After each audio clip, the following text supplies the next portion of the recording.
We're doing a little bit different of a recaps video tonight. So let's start off with the Ottawa Senators taking on the Winnipeg Jets. The Jets, they end up winning this one 4-1. The Jets, they improved to 42-14-3 on the season, maintaining that number one spot in the league. They continue to win. This was their 11th straight win in a row. Connor Hellebuck, he has been in net for 8 of those 11 games. During the Four Nations faceoff, I called him Connor Chokabuck, and in the playoffs, that seems to be what he does. In the big moments, that seems to be what he does. He doesn't perform up to the task. But so far in this little streak, he has definitely proven to be that Vezina winning goalie. Kyle Connor and Mark Scheifele, they continue to be that absolutely amazing leaders up front for the Winnipeg Jets. They each had a goal and an assist in this game. Cole Perfetti and Mason Appleton were the other 2 goal scorers for the Winnipeg Jets tonight. On the other side of the puck, though, the Ottawa Senators, this was their 5th straight loss in a row. They got to get it together. They were in a playoff picture very close to the Four Nations faceoff, and it just has not gone good for them as of late. They haven't looked very good. Yes, they are without Brady Tkachuk and Josh Norris. Those are 2 huge losses, but at the same time, you got to figure it out if you even want to be considered a playoff team. Tim Stützle, he continues to have a very good little stretch of games. He continues his point streak while Thomas Chabot got the lone goal for the Ottawa Senators. So the Winnipeg Jets, they keep winning. There's nothing else to say. They are playing very, very good hockey right now, and they win 4-1 over the Ottawa Senators.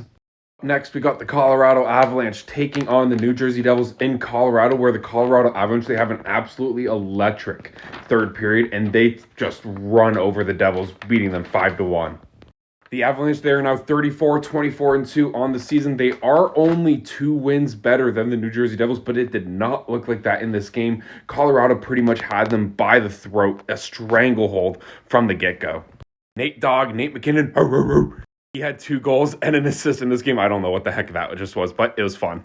Marty Necas, he also had a very good game in this one. He had 3 assists in the game, and he is one of the members of that huge blockbuster trade that had Mikko Rantanen going over to the Carolina Hurricanes, and it is going so much better for Necas than it is for Rantanen. So Colorado must be loving that trade so far.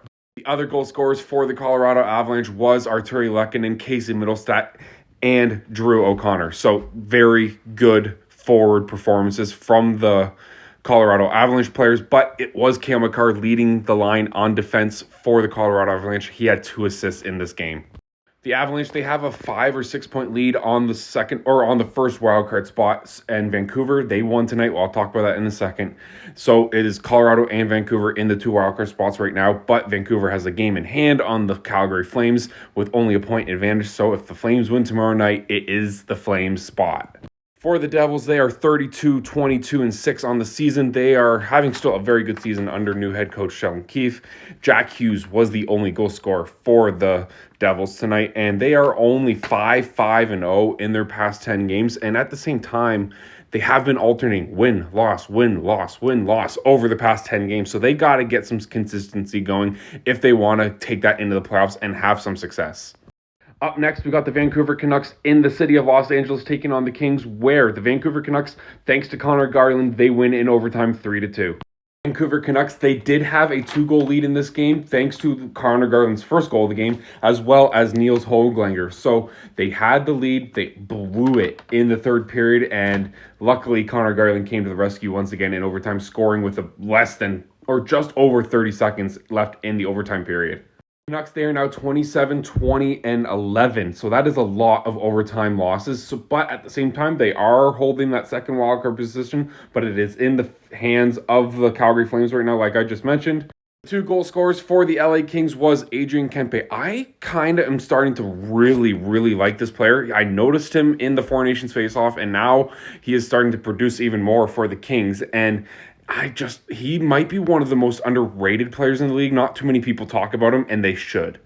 Warren Fogel's goal in the third period was a bit controversial. It was a beautiful deflection, a beautiful tip right in front of the net, and some people, the Canucks, thought that it was high sticking, but at the same time, it wasn't. They challenged it. They had to go on the penalty kill because they lost the challenge, but they killed it off, thank goodness.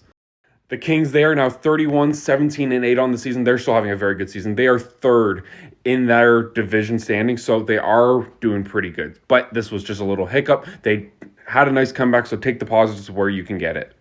All right, that is it for tonight's recap videos. Let me know what you thought of tonight's games. There was 3 games on the schedule, so I thought I'd just do it a little bit different tonight than just sitting in the basement doing the recaps. But I will be back in the basement tomorrow night. There are 12 games on the NHL schedule. Stay tuned for my predictions midday, late afternoon, and we will talk to you later. Have a great night. Thanks for being here. Thanks to all my subscribers, and have a great night. Talk to you later. Take care. Bye.